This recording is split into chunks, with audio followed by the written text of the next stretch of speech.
Hey everyone, my name is Sankalp and you're watching Chasing Whereabouts.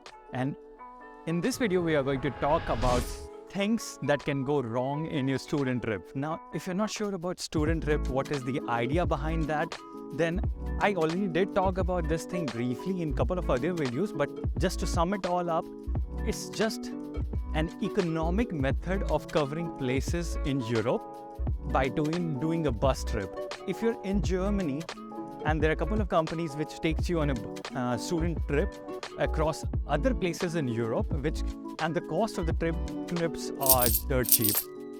I mean, let's define cheap here. Cheap is not something with the amount which you convert it into Indian currency and you say, oh, it's so much, it's not cheap at all. Not that. In this one, what it means that if you are somewhere in Germany and you're planning to cover a place on your own, doing a flight or doing a bus or maybe the train, the cost of completing the complete trip is going to be almost double or triple compared to when you do everything with a student trip. You cannot have everything planned as per your expectation. Now, since you're traveling with a group of people, there are so many people with you, maybe 60, maybe 80 people who are traveling in the same bus with you. So everything cannot function as per how you want. It's more like you are traveling with a group, so you have to take care, with the team, you have to take care of everyone. Everyone wishes. So there are some things where you have to compromise. But the idea is you're spending less. You're not planning a trip where you can accommodate your personal interest in a full-fledged manner. You're spending around 1/3 of the cost of traveling. So yes, you have to sometimes adjust with that. So that could be the first thing. For example, let's say we are traveling from Germany to Paris and there's supposed to be a couple of toilet breaks in between where you take time to do the toilet. You pay €1 or so in order to pee. That's the idea. But not everyone comes back so early. You have a group of 80 or 60 people going for a toilet break. So of course it's going to take time there. And sometimes the break stretches from 20 minutes to 30 minutes. And this complete cost of time is going to make you delay your arrival time in the main city which you are arriving. So yes, it impacts that as well. So the second point is going to be that you cannot cover everything in the city. When you are on the student trips, you have to decide what all things which you can cover. Search for the top attraction in the city, look for it and see which are the most important one which you want to visit, and you will not have the FOMO. You know FOMO? It's fear of missing out. So yes, because you get only 9 hours to travel and complete all the top attractions, sometime it's less, sometime maybe it's more. But the idea is that it's just upon you to decide whether it is sufficient for you or not. And to be honest, you cannot take a day trip outside the city. You cannot complete any excursion which is outside the city on your student trip. It's not good.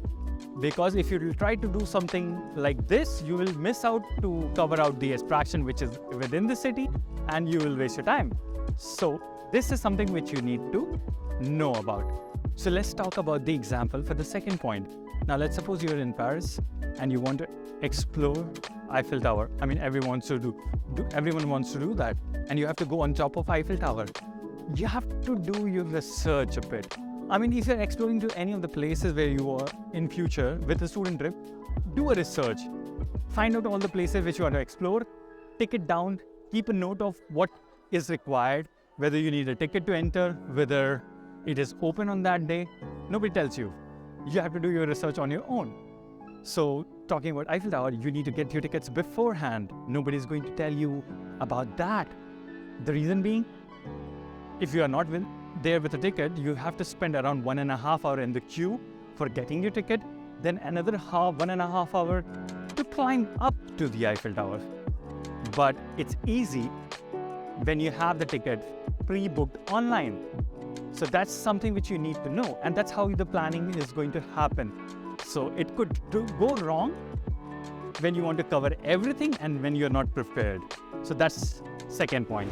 So let's talk about the third point, breaks. Okay, it's not about the breaks of the toilet break, which we started with the first one, but this one is more sort of a pausa which the driver has to take.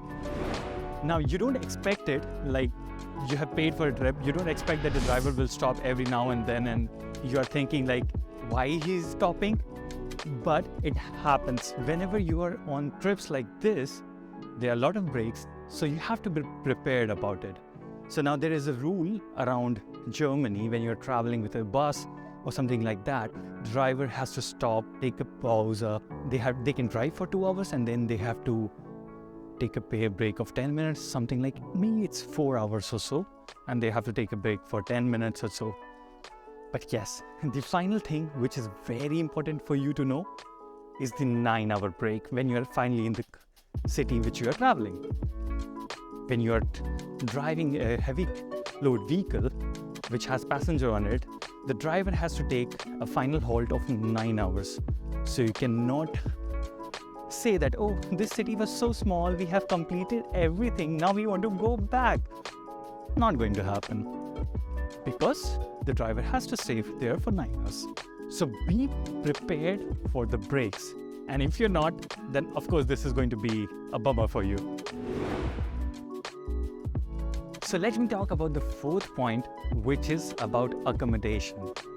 Now, yes, you get things on discount, you get good hotels or so, maybe sometimes hostels as well, it is already mentioned. But there are times when it cannot be as per your wishes. I mean, you're traveling with a group of passengers, sometimes they accommodate you with the group you're traveling to. Sometimes there is an option to pay extra to get a private room, pay extra to get a double room or quad room, things like that. But sometimes you have to adjust in a hostel situation. So if you're aware of traveling and staying in a hostel, it's kind of okay for you.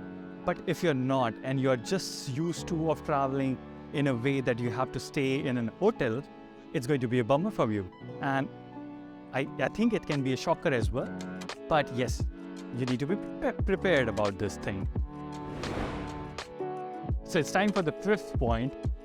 Be prepared for the emergency situation. I mean, you cannot predict any emergency situation, and like in any other trip, not only the student trip, you have to be prepared about it, because that's something which can go wrong. I'm currently in an Italy trip, on a student trip actually, and I'm right now in Rome, and it's how much?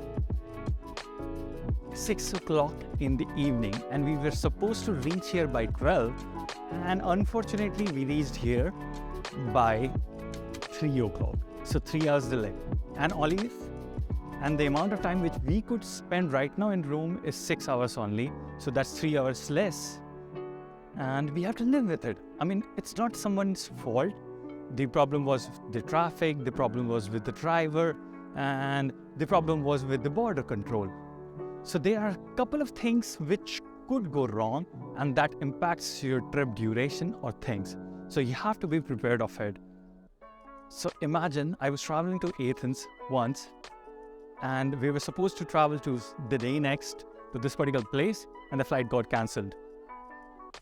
That was another bummer for me. So you don't know what happens, so you have to be prepared for it. So yes, the fifth point would be emergency situation, and you have to be prepared about that. Not related to student trip, but with any travel trip. So let's talk about the sixth point. Sometimes you can be hungry. I mean, in order to meet the deadline or the places which you have to cover, sometimes you have to get the things packed and carry it along with you so that you can eat it while you're checking in. Sometimes you have to eat in the bus just because you have jam-packed your itinerary with so many places, which is kind of insane to do with this much amount of time. So yes, sometimes you're going to eat some soggy McDonald's food, maybe burger or French fries. So you have to deal with that. So this is something which could go wrong for you. So let's talk about the seventh point, which I could think about, which could go wrong, is the change of ideology. I mean, since the student trip is not exactly a student trip, there are students with you traveling, and there are working professionals as well who are working in Germany. They're traveling because this is the economic way of traveling on budget in Europe. So one easy example for my seventh point would be, so let's say some adult people are joining in this trip.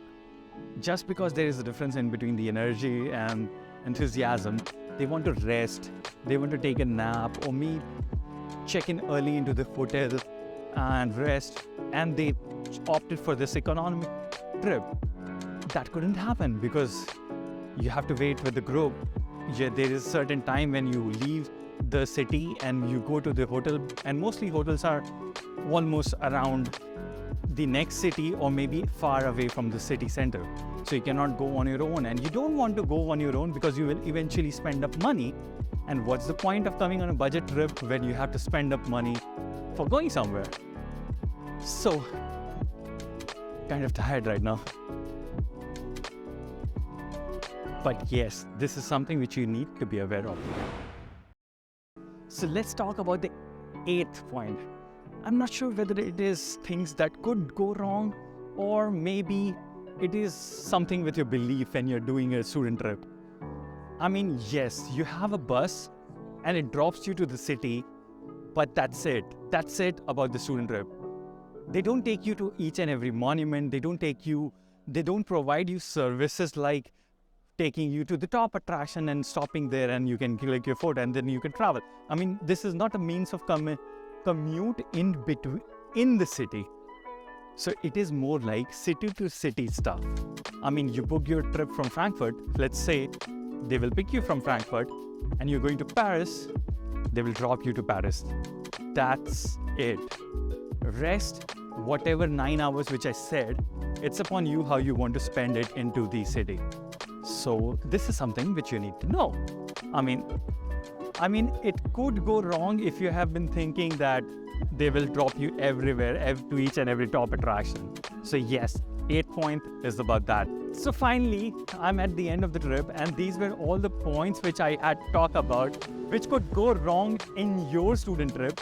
So you can be aware of it and plan it out accordingly. So if you have any questions around this area, around student trip or so, you can drop it down in comment box below and I will try to answer as much as possible and as true I could be. So thank you so much for watching. Subscribe if you're not already subscribed to this channel, and see you in the next vlog. Bye-bye.